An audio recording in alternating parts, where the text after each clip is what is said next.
A vila de Russas, né, logo depois que Russas é elevada à categoria de vila, e durante todo o percorrer do século XVIII, foi bastante castigada por secas e epidemias de doenças, que muitas vezes, como foi o caso da cólera, da peste bubônica, que atingiu a cidade de Russas, principalmente na virada do século XIX para o do século XVIII para o século XIX, no início do século XIX, bastou uma parte da população, né? Existem relatos que dizem que já não se davam, a população já não sabia mais o que fazer, por falta de pessoas que pudessem ajudar no sepultamento daqueles que iam morrendo, que iam falecendo da doença. É preciso lembrar que a gente, no século XVIII, XIX, nós éramos uma sociedade ainda bastante atrasada, principalmente nos quesitos básicos de saúde, higiene, tanto pessoal como do meio ambiente. Nós ainda tínhamos uma grande deficiência enquanto sociedade, no sentido de termos uma distribuição de água potável, de ter uma coleta de esgoto, nesse sentido. Nós éramos uma sociedade ainda que vivíamos tempos que era fácil a proliferação de doenças. E era o que acontecia. Apesar de todos os esforços, relatos da época nos dizem que o ar, o ambiente do centro da cidade era podre, apodrecido, o cheiro era de morte, já que os corpos, né, das pessoas que faleciam eram sepultados dentro da igreja matriz de Russas, da igreja matriz do município de Russas, estando superlotada.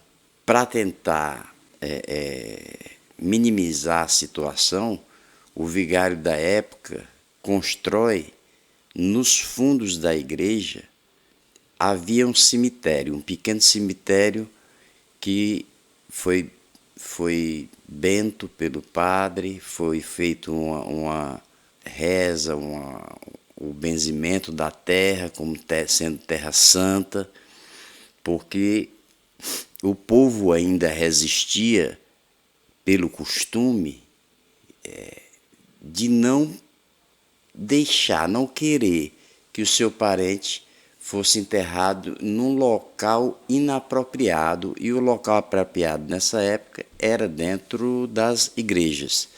Mas a partir de 1800, a igreja resolve proibir esses sepultamentos dentro das igrejas. Então passou-se a anexar uma área atrás das igrejas, que era uma área que era benta e tudo mais, que era considerada um campo santo, né? E aos poucos a população, e devido também à necessidade de se enterrar as pessoas numa crise como essa, de epidemia de algumas doenças, principalmente a cólera, que matava de diarreia, e a peste bubônica, que se espalhou como vento no município. E uma figura emblemática do século XVIII, do século XIX, me desculpe, do século XIX, que era o padre, ainda não padre, mas Dom Lino Deodato Rodrigues de Carvalho. Lino Deodato Rodrigues de Carvalho, que viria a ser padre, que viria a ser dom por conta de ser bispo, né? O oitavo bispo paulista de São Paulo. Portanto, ele nasce nessa primeira metade do século XVIII e nasce nesse ambiente de muita perturbação social. É importante ressaltar um dado ecológico de que é escrito por Padre Pedro no seu livro Capital e Santuário que o rio Jaguaribe interrompe a sua corrente de água pela primeira vez em 1808. E pessoas que eram interessadas nesses dados deixaram isso registrado. Inclusive foi registrado pelo vigário da época. Né? E provavelmente essa interrupção foi trazida, foi fomentada pela seca, provavelmente.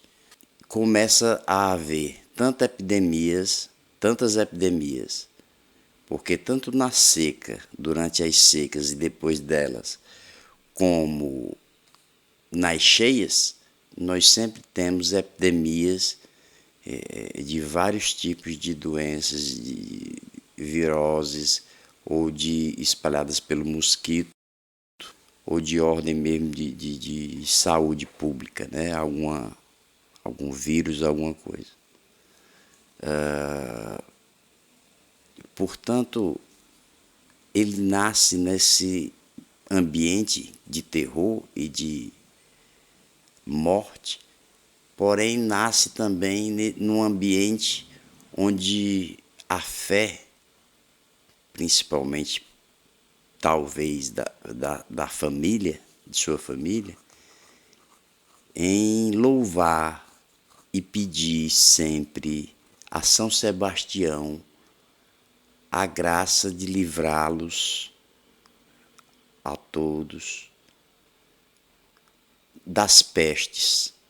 Inclusive tem uma oração no livro do Capital e Santuário, do Padre Pedro, da qual Dom Lino rezava constantemente. E não foi, então, à toa que o povo, em sua homenagem, quis erguer e ergueu. Estava quase pronta em 1872, ano anterior à sua ida para São Paulo, para Aparecida, de onde ele viria a ser confirmado como bispo, né? Bispo de Aparecida. Foi concretizado esse sonho de ser erguida e ser inaugurada a igreja de São Sebastião. Então não foi à toa, existia uma fé, e essa fé brotava do coração de Dom Lino, um homem que estava à frente do seu tempo em muitos aspectos, em outros nem tanto, mas em muitos aspectos sim, como por exemplo a observação da natureza. Ele tem escritos sobre questões ecológicas, de defesa do meio ambiente, que hoje só nós estamos vendo.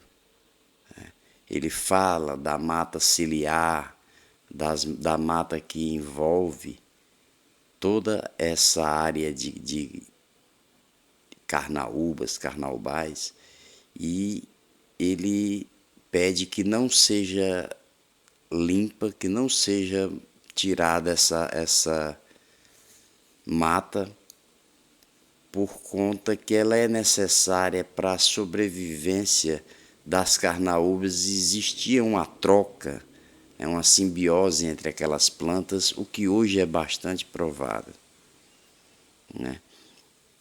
E ele tinha esse conhecimento.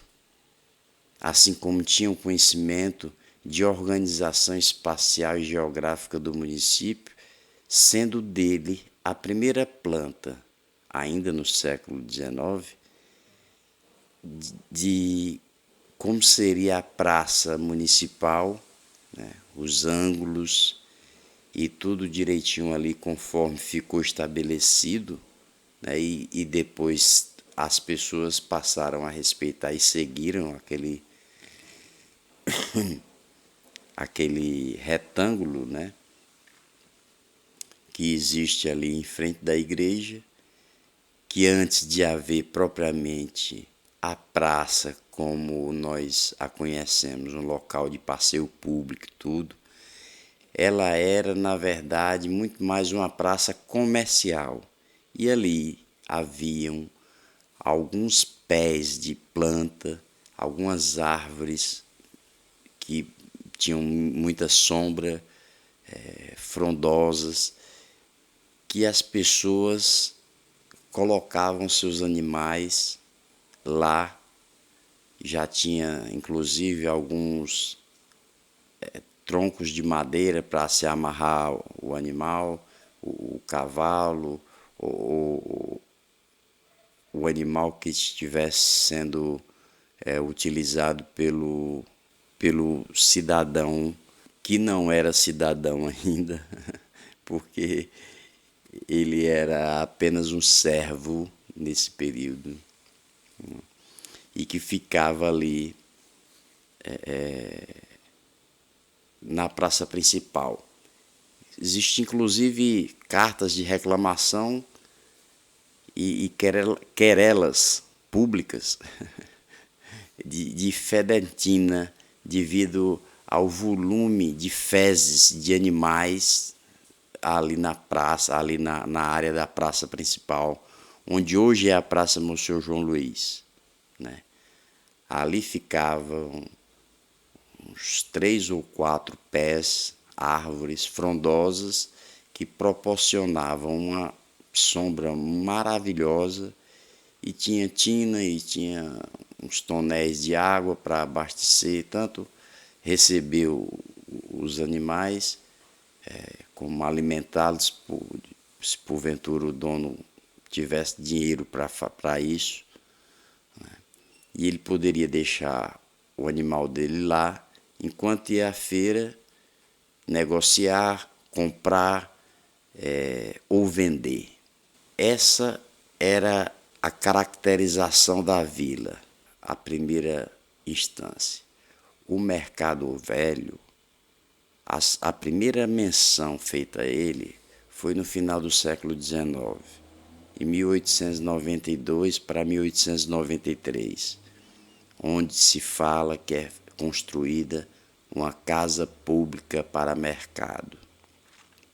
Exatamente naquele mesmo local, mas não tão grande, né? Ele ainda ia, com o tempo, se ampliando, né? Devido à necessidade, devido à demanda por produtos e de comerciantes por pontos comerciais para estabelecerem as suas vendas. O século XIX foi preparando as bases, e as duras penas foi preparando essas bases, porque enfrentou 2 ou 3 secas terríveis, inclusive a pior de todas, que foi a seca dos 3 setes, que nós já falamos aqui em momento anterior, 1877, 78, 79, que foi uma devastidão das populações que moravam nos sertões e nas cidades interioranas de uma forma geral. Tivemos também problemas seríssimos na questão de saúde pública, com o século inteiro sendo pontilhado pelo aparecimento de doenças que muitas vezes, a maioria das vezes, levava à morte dos indivíduos. Chama a atenção aqui e abre um parêntese para a informação de que em 1859, ou seja, quase uma década depois da metade do século XIX, o padre Lino Deodato, já empossado padre, mas ainda não vigário, aliás, em 1859 já vigário, porque ele passa a ser vigário em 1857 para 1858, ingressa em 1855. As primeiras iniciativas do padre Lino Deodato, que é a construção do cemitério público Bom Jesus dos Aflitos, no município de Russas, situado onde hoje ele existe, né? Em 1859. E se cria pela necessidade, ainda em 1859, ou seja, na metade do século XIX, pelo volume de mortes provocadas por doenças, as mais diversas. E citamos aqui já duas que eram mais já no século XX, no final da década de 30, em 1937 para 1940, ainda aparece a malária, que provoca praticamente a mesma catástrofe provocada no século XIX. É um cenário de desolação social. E é nesse cenário de desolação social que o povo russano ergue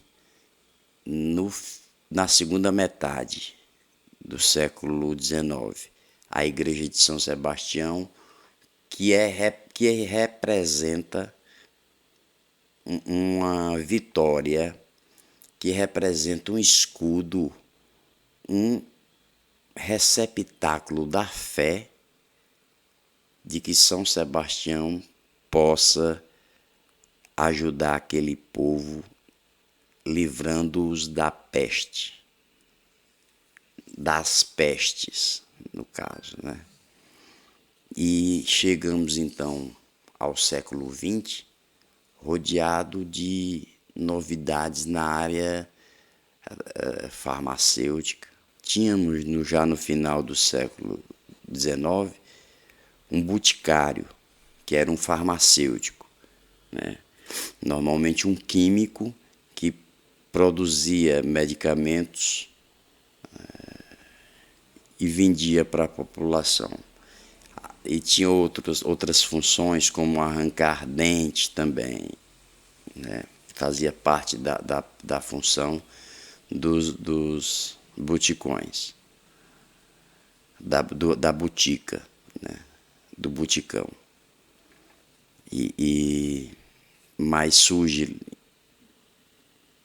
logo em 1912 o Dr. José Ramalho como sendo um farmacêutico, além de farmacêutico formado, ele ainda fez cursos de aprimoração, dando condições para que ele clinicasse e aplicasse a medicação. Ele estabeleceu a farmácia Ramalho em 1914, ali na Rua da Frente, onde infelizmente nós temos ainda resquícios de uma fachada que não representa a grandiosidade que foi o sobrado, o sobradão da farmácia Ramalho, que tanto fazia parte a farmácia como a casa geminada, uma ao lado da outra, de um lado a farmácia, de outra a casa do Dr. José Ramalho. Então passou-se também a clinicar e a indicar medicamento para as pessoas do povo, o Dr. José Ramalho, né? E depois vieram outros, mas o pioneiro nesse setor foi do Dr. José Ramalho, que veio a ser prefeito do município de Russas. Irmão do padre Zacarias Ramalho, que dá nome a outra rua do centro que fica do lado nascente da igreja matriz. Os mais antigos davam esse sentido de nascente e poente. Os mais antigos que eu digo é do século XIX mesmo. Davam esse sentido a essas duas vias, essas duas ruas que ladeavam a igreja matriz, a Rua do Poente e a Rua do Nascente. A Rua do Nascente era a Rua Padre José Zacarias Ramalho. E a Rua do Poente era a Avenida Dom Lino. E no lado poente ficava também a Rua do Comércio, a Rua do Mercado. Sempre esse lado do nascente foi mais valorizada em termos de moradia, de estabelecer moradia, né? O lado do poente foi mais para o lado comercial do município. E estabeleceu-se assim, e assim ainda está mais ou menos estabelecido, só que já bem misturado na paisagem urbana do município de Russas. Esse foi um breve relato do século XIX. Muita coisa ainda faltou, mas que pode ser abordado em momento posterior. Então, um grande abraço e tudo de bom sempre.